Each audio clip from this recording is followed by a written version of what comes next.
की कंसेंट से करेंगे। Without patient consent you will not even touch her. England में एक क्रिश्चियन सेक्ट है, जोहास विटनेस उनको कहते हैं, जोहास विटनेस। वो ब्लड ट्रांसफ्यूजन नहीं लेते। उनके रिलीजन में है किसी और का कोई हिस्सा हमने नहीं लेना।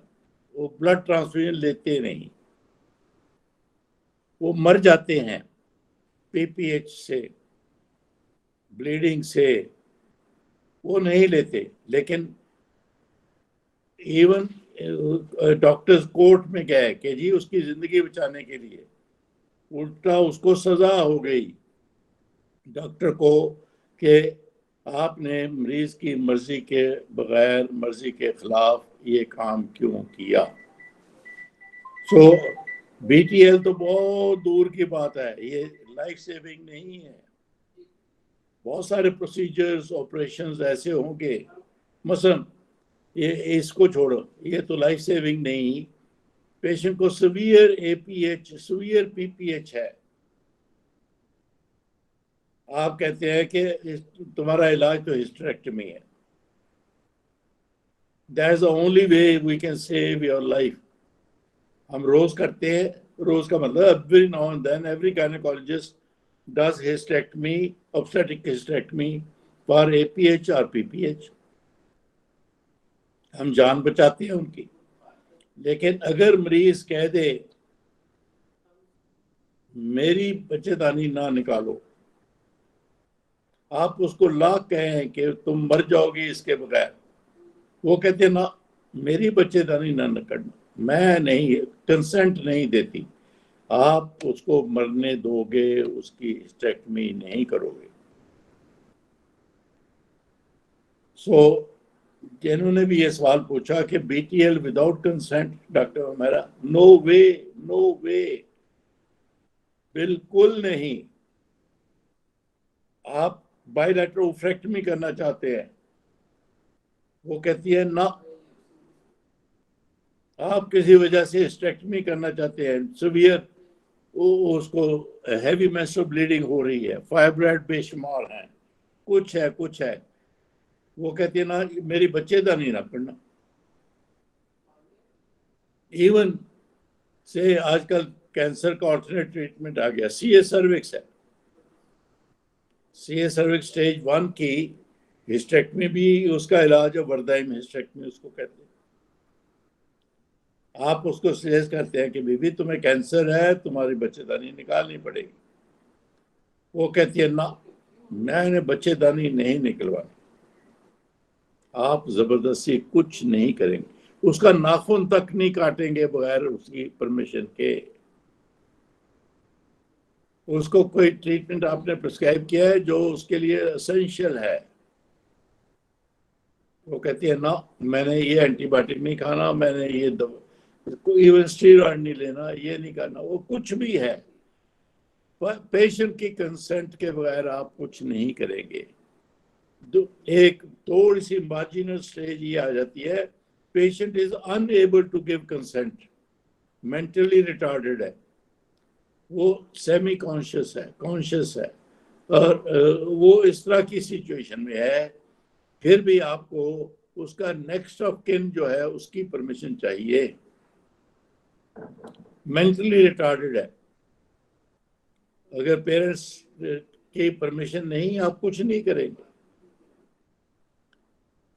सेमी कॉन्शियस, अनकॉन्शियस है, वो इस स्टेट ऑफ माइंड में नहीं है कि कंसेंट दे सके। आप उसके हस्बैंड से, उसके बाप से, उसकी माँ से, नेक्स्ट ऑफ किन जिसको कहते हैं, उससे परमिशन लेंगे फिर कुछ करेंगे, वरना पेशेंट को तो हाथ नहीं लगाएंगे आप। आपने एग्जामिन करना हो तो उसकी कंसेंट चाहिए, वो कहते हैं मैंने नहीं दिखाना। ये सुहेब साहब मेल गायनेकोलॉजिस्ट बनने जा रहे हैं, बहुत सारे पेशेंट्स कहेंगे मैंने आपको एग्जामिन नहीं करवाना। जबरदस्ती हमने कुछ नहीं करना, छुप के भी नहीं करना। अगर मेल गायनेकोलॉजिस्ट पेशेंट ने कह दिया मैंने आपको नहीं दिखाना, ये नहीं होगा कि आप चोरी जाके देख लो। नो वे, पेशेंट की कंसेंट, पेशेंट की कंसेंट, पेशेंट की कंसेंट, उसके बगैर तो आप उसको उंगली नहीं लगाएंगे, हाथ नहीं लगाएंगे, कुछ नहीं करेंगे। आपकी हर एक्सप्लेनेशन जो है वो बिल्कुल मानी नहीं जाएगी, ना सोशली, ना एथिकली, ना पॉलिटिकली, ना लीगली। कोर्ट में भी वो आप स्टैंड नहीं कर सकते। आप लाख कहें कि जी मैं तो उसकी जिंदगी बचाई है।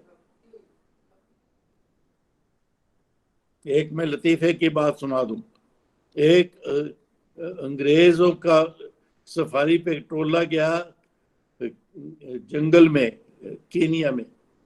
वहां एक औरत को सडनली पेन हुई। उस ग्रुप में एक गायनेकोलॉजिस्ट था। He made diagnosis of ruptured ectopic. उस जंगल में उसने किचन नाइफ के साथ उसकी लेप्रोटमी की और तो एक टॉपिक थी, उसको बचा लिया, बच गई। जब वापस गई कुछ दिनों बाद उसको पेन रहने लगी पेट में, बार बार pain pain pain pain pain. खैर किसी और के पास गई तो उसने लेप्रोटमी की उसकी, और उसमें से फॉरेन बॉडी निकल आई वहाँ। और स्पंज तो होते थे नहीं जंगल में।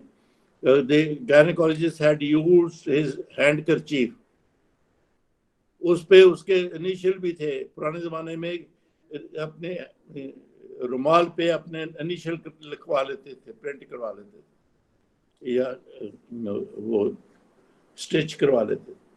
वो निकला है। वो औरत तो उसको गायनेकोलॉजिस्ट को कोर्ट में लेके गई। वो जिसने जंगल में उसकी जान बचाई थी उसको जुर्माना हो गया foreign body, for being negligent living his foreign body in her abdomen. उन्होंने कहा मैं तो वहां जहाँ कुछ भी नहीं था, मेरा असिस्टेंट नहीं था, कुछ नहीं था, और किचन टेबल पे लिटा के इसको थोड़ी वो विस्की शराब के साथ मैंने इसको नसिताइज किया और ये किया और इसकी जान बचाई। कहते जो भी हुआ, negligence, you left foreign body inside. So अगर आप उसकी मर्जी के खिलाफ कुछ भी करेंगे, she'll take you to the court and this is what will happen to you. Dr. O'Mara, do I answer your question very vividly, very clearly? And मैंने जैसे कहा, आप सब जितने सुन रहे हैं मुझे अपने दिल में लिख लें कि पेशेंट की मर्जी के बगैर आपने उसको हाथ नहीं, ऑपरेशन तो बड़ी दूर निकाला है। चलो जी, 9:05 हो गए। बोलिए सुहेब साहब। जी sir. My patient is Mrs. Misbah, wife of Mr. Muhammad Ali, 30 years of age, a housewife, resident of Kana, an unbooked patient. She is married for 6 years in a non-contiguous marriage. She is gravida 3 para 2 with last child born via lower segment cesarean section 2.5 years back. She has a regular cycle with LMP of 22nd December 2020, making her expected date of delivery as 29 September 2021 and current duration of pregnancy as 33 plus 3 weeks.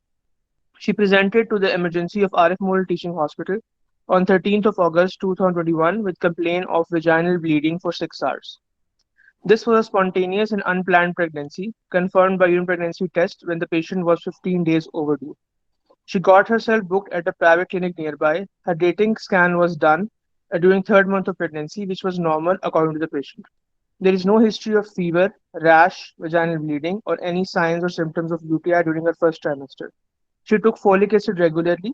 Her baseline investigations were done, which showed her blood group to be B positive and rest of the baselines were normal. There is no history of raised blood pressure or deranged blood sugar levels. She felt quickening at start of fifth month of pregnancy. An omniscan was also done during that time, which was normal, but placental localization is not remembered by the patient. Patient has no history of raised blood pressure or deranged BSL levels during her second or third trimester. She took tonics regularly, and there is no history of PV spotting or discharge during second trimester. She got her first dose of tetanus toxoid vaccination in 7 months of pregnancy. Now she has presented with complaint of vaginal bleeding for 6 hours. This is her first episode of painless bleeding while she was resting at home. Patient soaked two pads with fresh blood. There were no clots. Patient had normal fetal movements at time of presentation to the hospital. She has had a previous lower segment cesarean section. However, there is no history of any antepartum hemorrhage in her previous pregnancies. There is no history of raised blood pressure, trauma, fall, smoking, no history of anticoagulant intake, no pap smear was done. Both the patient and attendants were counseled regarding antepartum hemorrhage and admitted in the hospital. An abdominal ultrasound was done during that time, which showed major degree placenta previa with placenta accreta and a single alive intrauterine pregnancy corresponding to the parameters of 33 weeks.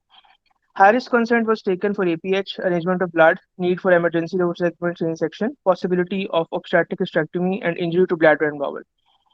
Highest consent was also taken for post-operative ventilator support for the patient, NICU stay for the baby, and prematurity. Patient was admitted and fetal-maternal monitoring was done by measuring maternal pulse, blood pressure, temperature, and the amount of blood loss by providing a serial pad to the patient. Fetal monitoring was done by recording fetal heart rate, FKC, and CTG. Both doses of steroid cover were given to the patient. Patient's hemoglobin was also sent, which was found to be 6.8 grams per deciliter, and 2 units of whole blood were transfused to the patient. Since her admission in the hospital, patient has been on bed rest, and there have been no episodes of PV bleeding or spotting since her admission. In her obstetric history, she is gravida 3 para 2 with her first child born 6 years back. She had an uneventful pregnancy of 39 weeks, which ended in a spontaneous vaginal delivery. She delivered a baby girl of average weight. Her purpurium was uneventful. A baby was vaccinated, breastfed, and is alive and healthy. Her last child was born 2.5 years back. She had an uneventful pregnancy of 39 weeks, which ended up in an emergency lower segment C-section due to failure of induction of labor. She delivered a baby boy of 3.9 kg. Her purpurium was uneventful. Baby was vaccinated, breastfed, is alive and healthy. In her gynecological history, her age of menarche was 13 years. She has a regular cycle of 6 by 28 days with average flow. She soaks 1 to 2 pads per day. There is no history of intermenstrual or postcoital bleeding, no history of dysmenorrhea or dyspareunia, and no history of pap smear done by the patient. The couple was using barrier method of contraception before this conception. Her medical history is non-significant for any hypertension, diabetes, ischemic heart disease, tuberculosis, or COPD. Her family history is non-significant for also non-significant for hypertension, diabetes, ischemic heart disease, tuberculosis, and there is no history of carcinoma, including intestinal, breast, endometrial, or cervical carcinoma. In her drug history, she has no known drug allergies, and she has only been taking the tonics that have been prescribed to her during pregnancy. In her past surgical history, she has a lower segment cesarean section done 2.5 years back. As far as socioeconomic history is concerned, she is a formally educated female belonging to a middle class family. Husband is a business owner. They live in their own house, and all basic life needs are met with ease. On examination, a young, healthy female sitting comfortably on the bed, well oriented in time, place, and person. She has a blood pressure of 120 by 80 millimeters of mercury, pulse of 86 beats per minute, which is good volume, and has a temperature of 98.6 degrees Fahrenheit. There is no jaundice, no pallor, no cyanosis or chironychia. She has a normal thyroid. There is no pedal, periorbital, or sacral edema. Her chest examination shows normal vesical breathing with bilaterally clear chest, and cardiovascular examination shows no added heart sound. Just the physical examination is normal. On abdominal examination, she has a symmetrically enlarged protuberant abdomen with centrally placed aortic umbilicus. She has a pharyngeal incision scar mark from previous surgery. However, there are no visible pulsations, but stria gravidum are prominent on her abdomen. On palpation, she has a sensitive frontal height of 34 centimeters, adequate liquor, longitudinal lie, and cephalic presentation. Scar tenderness is negative, and fetal heart rate is 140 beats per minute. Finish. Ji sir क्योंकि bleeding थी इसलिए spectrum examination नहीं किया but she had a pad which was fully soaked with bloods ये important good Suhail साहब जी sir माशाल्लाह माशाल्लाह ये आपको हिस्ट्री किसने सुनी थी आपको और इसके नोक पर दुरुस्त किए थे सर हिस्ट्री ली तो मैंने खुद ही थी लेकिन मैंने अपनी एसआर से डिस्कस की थी एक दफा हिस्ट्री क्योंकि ये बीच में वीकेंड आ गया था, तो मैं सिर्फ एसआर से एक बार डिस्कस कर सका था हिस्ट्री, टाइम नहीं मिला डिस्कस करने का। वेल वेल वेल, जो भी आपकी एसआर है मेरी तरफ से उसको मुबारकबाद देना और अपनी तरफ से शुक्रिया अदा करना। जी सर। इससे बेहतर हिस्ट्री नहीं हो सकती। Thank you sir. मैं पहले ये कहने वाला था बेहतर हिस्ट्री सेकंड ईयर में नहीं हो सकती, लेकिन फिर मैंने सोचा अगर फोर्थ ईयर में भी आप होते तो ये हिस्ट्री प्रेजेंट करते तो I would have said same thing. Very thank you good, sir. you have fully covered everything and you have taken barely 10 minutes to present this, including physical examination and everything. So, which is very, very comfortable timing और सब। लेकिन ये सारी जो लड़कियां सुन रही हैं वो कहेंगी कि लड़का है ना इसलिए इसकी तारीफ करती है। फिर आप खाद उठाओ तो दो चार पॉइंट्स कह ही दो। जी सर। मैंने पहले बहुत तारीफ कर दी है बाबा आपकी, तो जी जी बिल्कुल सर। लेकिन फिर भी दो चार बातें आपने नहीं कही, जी सर। वो इम्पोर्टेंट थी मेरी नजर में। नंबर वन, जब आपने कहा कि ये प्लेसेंट राइट फ्रॉम द बिगिनिंग आपने एपीएच और प्लेसेंटा प्रीविया की बात की, जी सर। तो फौरन आपको उसके प्रीडिस्पोजिंग फैक्टर्स प्लेसेंटा प्रीविया के आपके दिमाग में आ जाने चाहिए थे। वो सारे आपने इन्यूमरेट नहीं किए। मुझसे एज तो है, जी लेटर एज सर। में ज़्यादा कॉमन है, मल्टीप में ज़्यादा कॉमन है, ये दो तीन बातें तो आपने कह दी हैं। जी सर। सेक्शन में ज़्यादा कॉमन है, ये भी आपने कह दिया है। जी सर। एक बात जो है कि वो किताब के मुताबिक मैंने कहा बाल की खाल उतार रहा हूँ, तो पहले बहुत ये लिस्ट की जो चीज़ें हैं कोई अनइम्पोर्टेंट है, लेकिन फिर भी फॉर कंप्लीशन पर्पसेस आपने ये नहीं कहा she is a non smoker. Sir मैंने कहा there is no history of smoking, raised blood pressure, फिर और सुनो, वो मैं उससे बोल दिया था। वो हो गया। फिर नेक्स्ट वी कम टू कि आपने बड़े इम्पोर्टेंट बात थी कि जब वो दाखिल हो गई है तो उसकी का फीटो मैटरनल मॉनिटरिंग आपने लफ्ज बोला, जी सर। उसका पल्स बोली, उसका आपको कहना चाहिए कि सही तरीका एपीएच को मॉनिटर करने का ये वो है जो ज्यादा ब्लीड नहीं कर रही, थोड़ा ब्लीड कर रही है तभी आपने दाखिल करके उसको ऑब्जर्व कर जी बिल्कुल सर। कि she changes so many pads per day. और बिल्कुल। उससे बात आगे बढ़ाने के लिए है कि वो पैड मैंने इंस्पेक्ट किए, वो फुल्ली सोक्ड होते हैं या उस पर क्लॉट होता है या नहीं होता, उससे भी बात आगे बढ़ाई जा सकती है कि मैंने वजन किया है ड्राई पैड्स का और वेट पैड्स का, इतना वजन। जी पैड सर। पैड्स का जिक्र जरूर होना चाहिए। फीटो मैटरनल मॉनिटरिंग, यहाँ पे मैटरनल मॉनिटरिंग, वो आपने पैड्स का जिक्र उस तरह से नहीं किया कि she changes 4 pads a day. आपने कहा कि जब से दाखिल है ब्लीडिंग बंद है, लेकिन फिर भी थोड़ा बहुत स्पॉटिंग जरूर उसको होगी, जी बिल्कुल सर। नहीं हो जाती। तो उसके लिए pad she is using pad which is only spotting on it, only जी। स्पॉट। तो ठीक पैड का है। जिक्र होना चाहिए था इसमें। जी। नंबर दो, उसकी हीमोग्लोबिन हो गई है 6.8 हो जी गई सर। थी। तो आप कहिए कि previous haemoglobin was not no, जी सर। और ठीक है। अब जो 6.8 है इस ब्लीडिंग की वजह से हो गई है इसे, या वो हमारे मुल्क में तो प्रेगनेंसी में अनीमिया इतना बड़ा है कि वो अनीमिया की थी, जी सर। तो इसका previous haemoglobin is not known. फिर फिजिकल एग्जामिनेशन पे आपने जितनी अच्छी हिस्ट्री है उतनी अच्छी तरह आपने ब्रेस्ट डिस्क्राइब नहीं की। शी हैज जी got inverted nipples and breast जो है बिल्कुल 10 है या जो भी है। जी सर। फिर आपने कहा लॉन्गिट्यूडिनल लाई, वो बिल्कुल ठीक है। उसके साथ आपने ये नहीं बोला कि presenting part not engaged और 4/5 और 5/5, जी सर। ताकि उससे अंदाजा हो प्रेजेंटिव पार्ट कितना ऊपर है, जी ठीक हो जो गया कि सर। होगा, जो कि इसमें होगा। तो मैं दोहरा देता हूँ। हाँ, एक आपने बोला 39 वीक्स पे इंडक्शन फेल हो गई, सेक्शन हो गया, आपने रीजन फॉर इंडक्शन नहीं बताई। Why was she induced? जी जस्ट सर।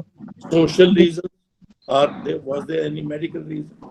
जी और सर। फिर आपने ये अल्फाज नहीं बोले, प्रिज्यूम किया कि she had uncomplicated caesarean section, there was no intraoperative post operative complications.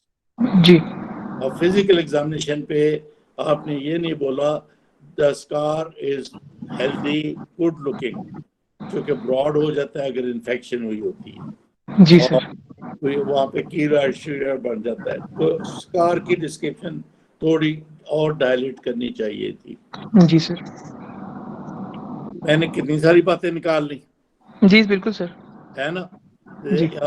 ये सारी अनइम्पोर्टेंट फॉर यू, अनइम्पोर्टेंट, क्योंकि आपकी हिस्ट्री इतनी अच्छी थी।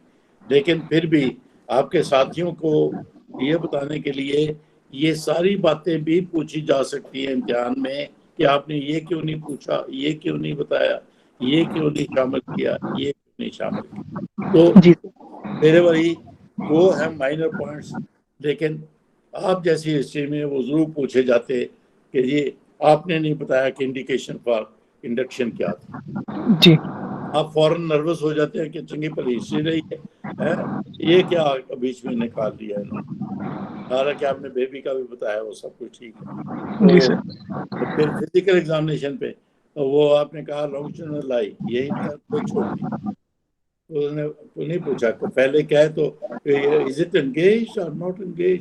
फिर आपसे एंगेज का पूछा जाता, की थोड़ी जाती, जब हेड एंगेज होता है वो क्या मतलब होता है, कितना पेल्विस में होता है, कितना नहीं होता। तो इस तरह से आपका माइक जो है वो आ रहा है, आप माइक अपना बंद कर दीजिए सुहेब साहब। तो ये सारी बातें आपको इसमें शामिल करनी चाहिए। तो वेरी गुड, चले अब माइक फिर खोल लीजिए, बताइए मुझे इसकी अब ये है 33 वीक्स पे आगे मैं क्या होगा? सर क्योंकि पेशेंट ब्लीड नहीं कर रही, इसलिए हम इसे ब्लड अरेंजमेंट का बता के we can send her home because she lives nearby, she has her own vehicle for transportation. हाँ हाँ हाँ हाँ हाँ, क्यों यार, बैल मुझे मार्क वाली बात है। तो पहले ये बताइए, तो जी सर। 6.8 है बाबा, सर 2 ब्लड ट्रांसफ्यूज हो तो चुकी है मेरे हो गए ना फिर post post transfer. Transfusion haemoglobin. जी सर। उसकी हीमोग्लोबिन चेक कीजिए। जरूरी नहीं है कि 2 के साथ वो 7 से 9 हो गई हो, जी सर। और 9 भी है, ये जो WHO की रिकमेंडेशन है उसके मुताबिक तो अभी भी एनीमिक ही है वो, बिल्कुल सर। है ना? तो जी। मेरे ख्याल में तो इम्तिहान के हिसाब से तो don't jump eight sending her home, बल्कि मैं कहूँगा कि 6.8 हीमोग्लोबिन, 2 ब्लड ट्रांसफ्यूजन लग गए। अब आपने कहा ब्लीड नहीं कर रही, जी सर। आप ये इस तरह से कहिए ये बात जो आप कहने वाले हैं कि because she is not bleeding, it was a minor bleed. Minor तो पता नहीं मुझे थी कि नहीं, जो उसकी हीमोग्लोबिन 6 हो गई, तो it was a minor bleed which has settled. I will enquire how far she lives and whether transfer hospital in ये अल्फाज मेरे I I will not I will send her home, ये अल्फाज नहीं होंगे। आई जी विल नहीं होगा, ठीक हो गया। May is the word. Leaves you room, leaves you room के आप कहते हैं कि वो कहते हैं अच्छा ये इसकी हीमोग्लोबिन इतनी, आप घर भेज देंगे। आपने कहा मैंने मे बोला madam, I will discuss with her, her home conditions, her arrival to the hospital और वगैरह वगैरह वगैरह। फिर आप रिट्रीट कर सकते हैं according to patient examiners desire. तो पॉसिबली आप ये कहिए कि मैं, क्योंकि she is not bleeding, she is stable, I check her haemoglobin, I discuss her home conditions, home help, क्योंकि वहाँ जाके आप कहेंगे ना बेड रेस्ट करो, होम हेल्प अवेलेबल भी है कि नहीं उसको, और वहाँ जाके काम करना शुरू कर दे, और क्वाइटस भी ऑब्वियसली विल एडवाइज। तो वो सारी बातें हो तो फिर ज़्यादा ब्लीडिंग के साथ आ सकती। तो I agree with you, with minor bleeding patient can be sent home provided all these, you say all these words, because she had a minor bleed, she is settled now, her hemoglobin is satisfactory, and her general condition is okay, and I discuss with her home conditions, distance, transport, and then may consider sending her home and advise very strongly to avoid coitus. इस तरह से बोलिए, इस तरह से बोलिए। जी sir. ये हो गया। फिर हम आ जाते हैं कि जी ये आपकी पेशेंट है, आप इसका फ्यूचर, इसके जाने से पहले प्लान करके ही भेजोगे ना कि कब करोगे, क्या करोगे, कुछ करोगे भी, तो बोलिए। जी सर। इसको घर भेजने से पहले you discuss with her plan for her delivery etcetera, बोलिए। जी सर। सर क्योंकि प्लेसेंटा प्रीविया मेजर है, इसमें तो elective lower segment C section होगा unless she comes with heavy bleeding. अगर ब्लीडिंग सेटल्ड है then I plan her elective section at 36 weeks. अच्छा, वो उससे पहले भी कुछ स्टीरॉइड वगैरह दे दो। जो स्टीरॉइड कवर तो हो गया सर हॉस्पिटल एडमिशन में भी। हो गया है? जी सर, वो मैंने हिस्ट्री में बता दी, स्टीरॉइड कवर हो गया। मैं समझा था वो उसको टॉक्साइड का टीका लगा। आपने एक टीका बोला था। सर वो टेटनस जब मैंने हॉस्पिटलाइजेशन के बाद, हाई रिस्क कंसेंट के बाद, एडमिशन के बाद सर वो बता दिया था टेक्सा के 2 डोज लग गए। लग गए, चलो जी ठीक है। अच्छा जी, एक तो ये करोगे, प्लान करो। फिर 36 वीक्स पे, अभी वो 33 पे है कि जी आपका सेक्शन करेंगे हम 3 हफ्ते बाद, और क्या? सर उसके बाद उसको बेड रेस्ट बताएंगे, क्वार्टर्स अवॉइड करने के लिए बताएंगे, and if she bleeds she should come to the hospital. और उसके अलावा sir blood arrangement on hand बताना है इसको, कि आपने 4 से 5 बंदे जो है अपने पास रखने हैं हर वक्त, जो कि किसी भी टाइम इमरजेंसी में आपके लिए अवेलेबिलिटी। हम ब्लड प्रोडक्ट्स को हम ब्लीड भी करा सकते हैं और अरेंज भी करा सकते हैं इन हर केस। हो गया। और सर इसके अलावा से हम सिजेरियन डिस्कस करेंगे हम, कि हम उसको कौन सा इंसिजन देंगे, कैसे प्रोसीड करेंगे सिजेरियन में।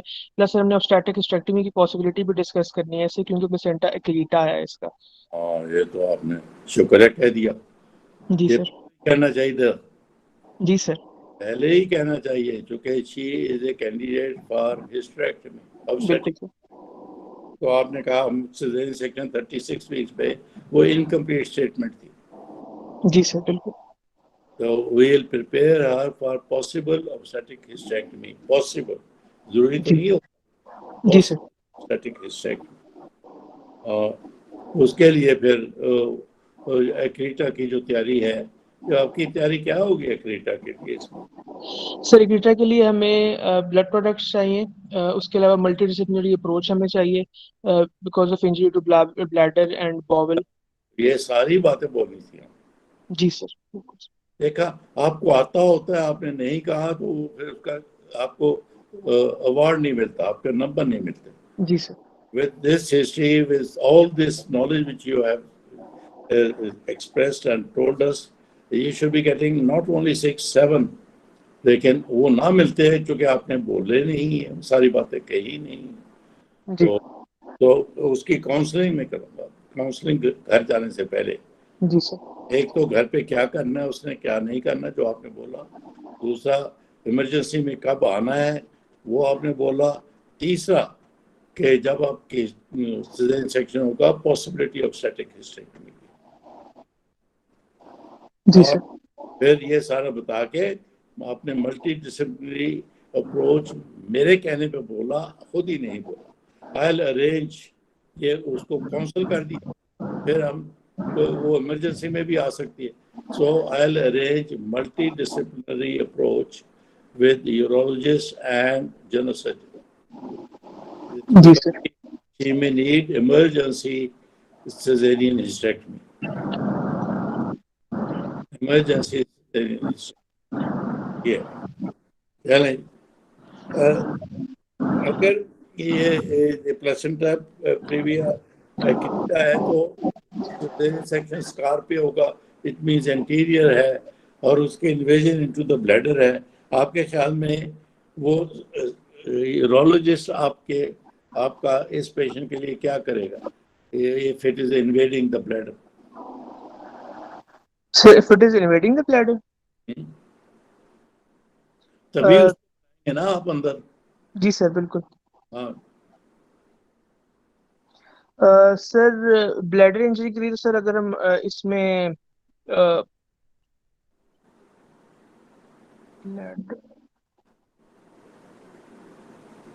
सर अगर ये इन्वेड करे तो हम फिर अगर इन्वेड करे ब्लीड करे तो हम ऑब्स्टेट्रिक हिस्टेरेक्टमी प्रोसीड करेंगे विद प्लेसेंटा रिटेन्ड और नहीं। नहीं, Just may think about the DJ stenting or uteric stenting before this spectrum accreta.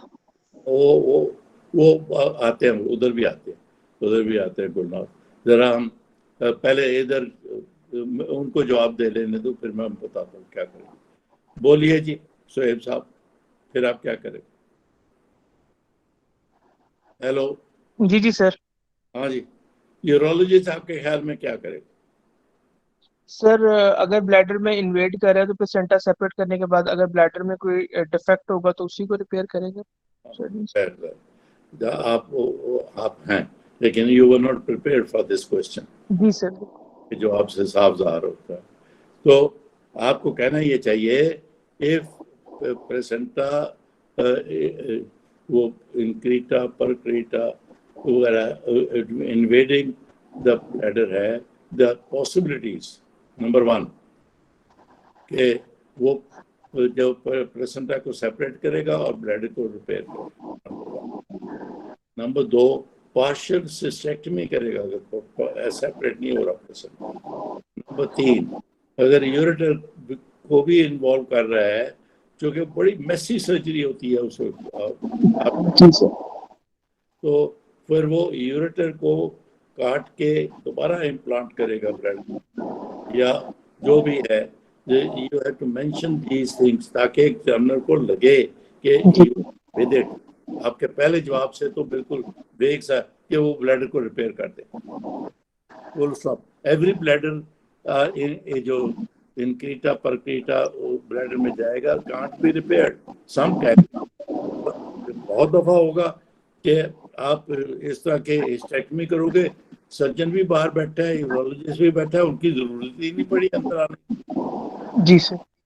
जरूरत ही नहीं पड़ी अंदर आने। लेकिन अगर जरूरत पड़ी है तो इसी तरह अगर प्लेसेंटा इन्वेड कर रहा है ब्लड वेसल्स को तो मे भी वास्कुलर सर्जन की जरूरत है।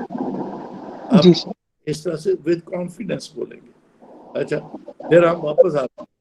वो गुलनाज ने कहा कि आप ने बेबी डिलीवर कर दिया, प्लेसेंटा ये है, तो फिर इसको क्या करोगे, छोड़ दोगे, क्या करोगे? ये उनका सवाल था, मैं उनकी तरफ से आपसे पूछ लिया। सर बेबी डिलीवर करने के बाद प्लेसेंटा एक्रीटा में? हाँ, ये क्रीटा की बात हो रही है ना। जी sir, it should be left in place because अगर हम डिटैच करने की कोशिश करेंगे ज्यादा ब्लीडिंग होगी and we will proceed with obstetric hysterectomy. Very very good.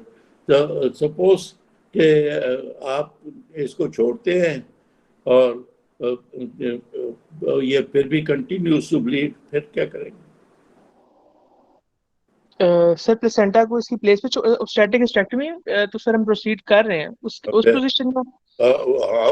वो तुमने कहा ना इन प्लेस के प्लेसेंटा सारा निकलता नहीं है आपके साथ ऑब्स्टेट्रिक हिस्टेरेक्टमी के दौरान। आपने छोड़ दिया वहाँ पे, तो पीसेस रह गया, एडहेरेंट है, नहीं निकलता।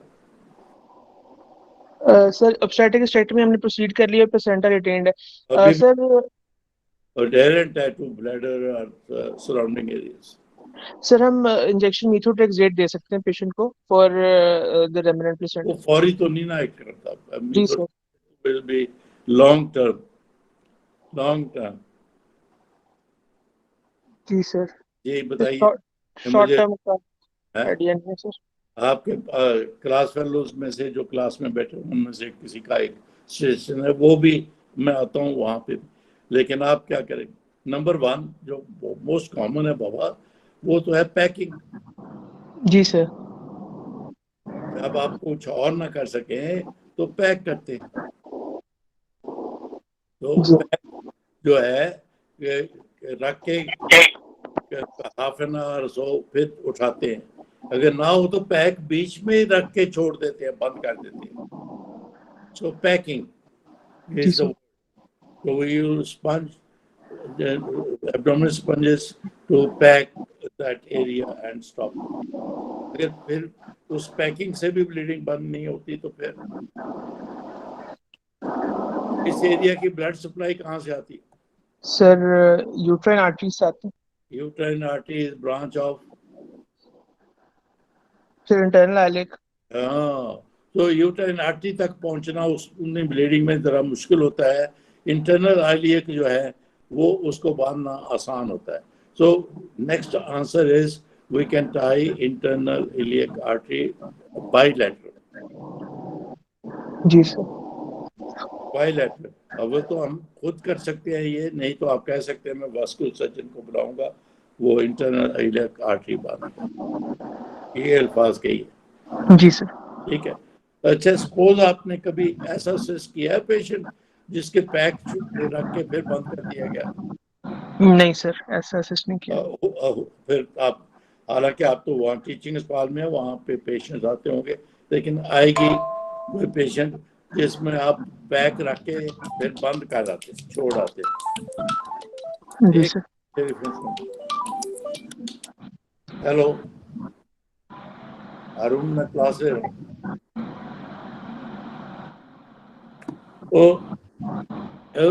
आप फिर पैक अंदर रख के छोड़ आते हैं, और फिर आफ्टर 48 आवर्स आप वापस जाके वो प्रोजम्पशन ये कि 48 आवर्स में वहाँ के क्लॉट्स ने ब्लीडिंग बंद कर दी होगी। जी। अगर ब्लीडिंग जो होती है कहीं से भी हो, बाय फॉर्मेशन ऑफ क्लॉट बंद होती है, वो क्लॉट्स बन के वो बंद होगी, फिर आप आहिस्ता से पैक उठाते हैं एंड होप के bleeding will not be there.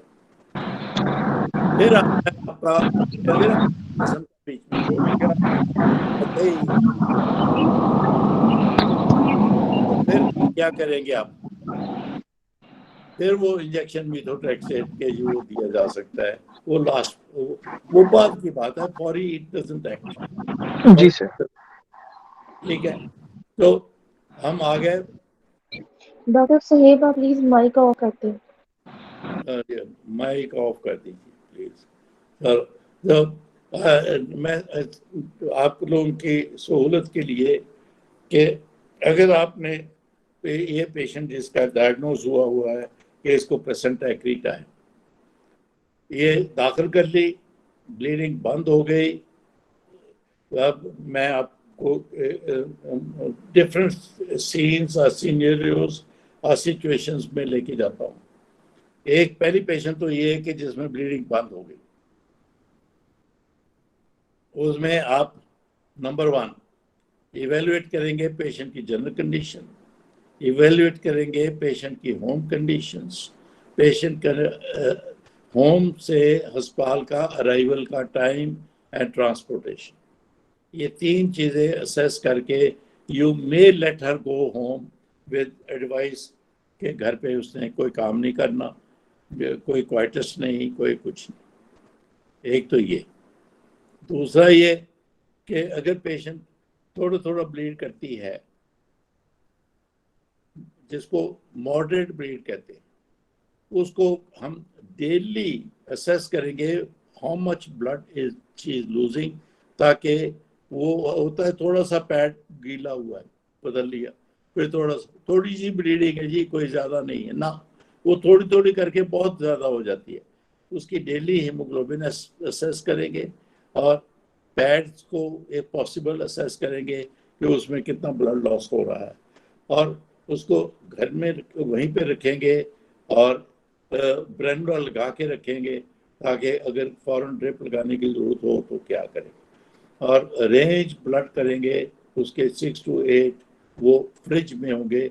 ये इन्होंने डॉक्टर साहब ने कहा डोनर आइडेंटिफाई करें।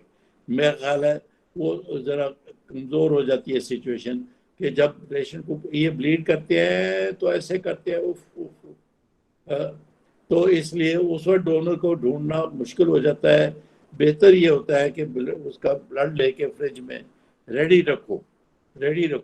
जब प्लेसेंटा एक्रीटा की आप हिस्टेक्टमी करने जाते हो, आप उनसे कहते हो कि 6 bottles in the not in the donors blood के डोनर देगा ना, not even in the blood bank, they should be present in the theater. वो जिस तरह ब्लीड करते हैं आलमान, तो इसलिए वो ब्लड अरेंज करके रखेंगे इन द फ्रिज ताकि वो मॉडरेट ब्लीडिंग की बात हो, ताकि जब भी वो हम असेस करें वो फॉर ब्लड अवेलेबल हो। So daily assessment of blood loss और by haemoglobin estimation, by pads, and then accordingly उसका करेक्ट कर लेंगे। और तीसरा फिर अगर ये जैसा मैंने बोला कि जो प्लेसेंटा एक्रीटा है उसकी काउंसलिंग इंक्लूड्स कि जी नंबर 1 कि आपका सिजेरियन हिस्टेक्टमी होगी, लेकिन उसके साथ hysterectomy because of placenta praevia accreta वो कैसी होगी, उसमें सर्जन इन्वॉल्व है, यूरोलॉजिस्ट इन्वॉल्व है, इवन वास्कुलर सर्जन इन्वॉल्व। तो ये सारी टीम हम बनाएंगे, उनको वार्न करेंगे कि this patient could come as an emergency, और ये सारी बातें करके ये किसने कहा वी आर हैप्पी कि एक मेल गायनेकोलॉजिस्ट भी अंडर ट्रेनिंग आज प्रेजेंट कर रहा है, वेरी गुड।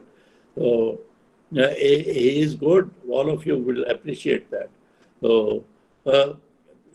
So ये टीम बनाएंगे, पेशेंट को काउंसल करेंगे अबाउट हिस्टेरेक्टमी और other complication, injury to the bladder, injury to other organs in the pelvis, और हैवी ब्लीडिंग कई दफ़ा अनकंट्रोलेबल, इवन मोर्टेलिटी।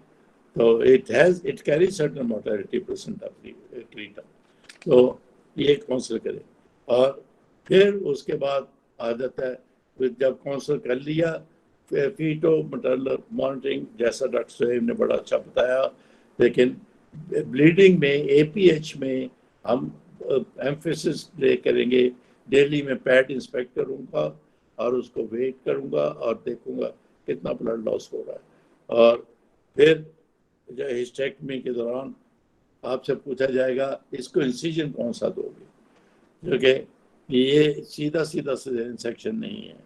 तो अगर प्लेसेंटा प्रीविया और एक्रीटा इन्वेडिंग ब्लैडर, कोई हर्ज नहीं, आप कह दीजिए मैं वर्टिकल इंसिजन दूंगी, क्योंकि surgeons urologist they are more used to vertical incision then Pfannenstiel और ट्रांसवर्स इंसिजन। तो इंसिजन से शुरू करके फिर ब्लड, फिर बच्चे को कैसे डिलीवर करोगे, तो because you are going to do hysterectomy, इसलिए डजंट मैटर ऊपर क्लासिकल वर्टिकल इंसिजन देके ऊपर से बच्चा निकाल ले, कोई हर्ज नहीं है। और फिर उस हिस्टेक्टमी कैसे करोगे, तो ये सारी बातें आपको आनी चाहिए और इनका कॉन्फिडेंटली जवाब दीजिए।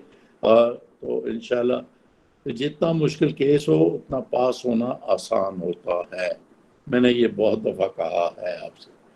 तो ये placenta praevia accreta is a difficult patient but easy to pass provided you give all these answers. चलें, मेरी तरफ से तो ये बात खत्म हो गई, मैं कुछ और कहना नहीं है, लेकिन प्लीज कुछ पूछिए तो सही ताकि मुझे लगे आप वाकई इंटरेस्टेड भी हो।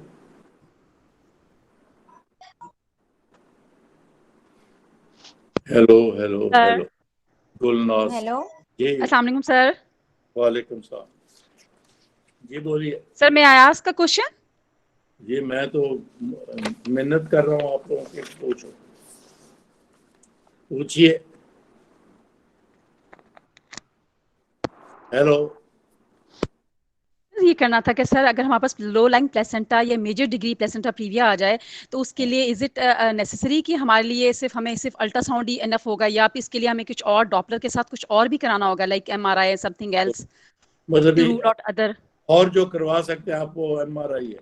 तो लेकिन MRI आजकल के 3D अल्ट्रासाउंड से कोई ज़्यादा बेहतर नहीं, तो इसलिए और ज़्यादा अगर एग्जामिनर आपको उस तरफ लेके जाता है, कह सकते हैं, फिर कह सकते हैं कि जी प्लेसेंटा प्रीविया क्रीटा है, तो to find how far it is invading the bladder और surrounding organs I like to do MRI as well, क्योंकि MRI तो उसमें रेडिएशन नहीं है, तो इसलिए उसका कहने का कोई हर्ज नहीं है, उसका कहने का हर्ज तो नहीं है। But practically speaking generally ultrasound आजकल का it gives you sufficient information about the placenta और सॉफ्ट टिश्यू इमेजेस। जी हेलो कहने में हर्ज कोई नहीं। जी बोलिए यास्मीन। अस्सलाम वालेकुम सर। जी बोलिए। सर ये अगर हम पे सर एक दफा एग्जामिनर ने क्वेश्चन किया था कि आप प्रीवियस वीक का सिजेरियन कर रहे हैं और बहुत अडेरेंट है, तो आप किस तरह एडेनोलाइसिस करेंगे, और उन्होंने कोई एक्स्ट्रा पेरिटोनियल अप्रोच पूछी थी, तो उसमें क्या आंसर देना वो सर तो प्लीज एक्सप्लेन कर देंगे। ये है, किताब में लिखा हुआ है, तो उसका मतलब है एक्स्ट्रा पेरिटोनियल अप्रोच का मतलब है कि इंटेस्टाइन अडेरेंट है, सारा कुछ है, वो पेरिटोनियम के अंदर अंदर ही है ना, तो जी इसलिए सर। अगर आप एक्स्ट्रा पेरिटोनियल अप्रोच पे जाएंगे तो ये straight the bladder down to the uterus, जो जनरली लोअर सेगमेंट ही होता है, क्योंकि वहाँ पे लूजली पेरिटोनियम अटैच होती है टू द यूट्रस, वही तो उठा के हम काट के फिर उसको एक्स्ट्रा पेरिटोनियल करते हैं। तो ये अप्रोच लिखी हुई है कि अगर आप सस्पेक्ट करते हैं कौन सी एडिशन, एक्सेसिव इंटेस्टाइनल एडिशन।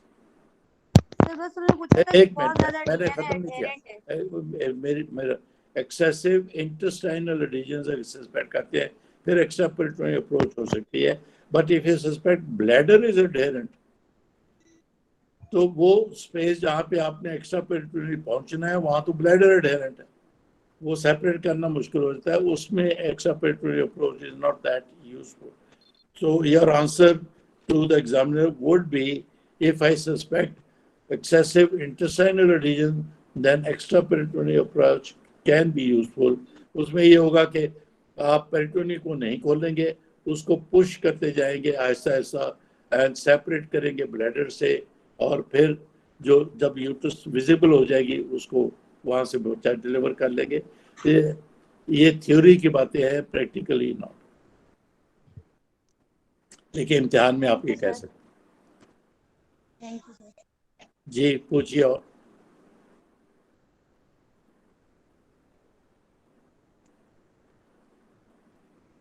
चले, अगर और कोई सवाल नहीं पूछने को तो शोएब साहब मैं आपको कॉम्प्लीमेंट करता हूँ, वेरी गुड, माशाल्लाह माशाल्लाह। मैं डॉक्टर यूसुफ को कहूँगा आपको इनवाइट करे, जब आप FCPS कर ले आप आके हमीद लतीफ़ अस्पताल में काम Thank you, sir. ये job offer already. Thank you very much, sir. Okay then, फिर खुदा हाफिज। Thank you, sir.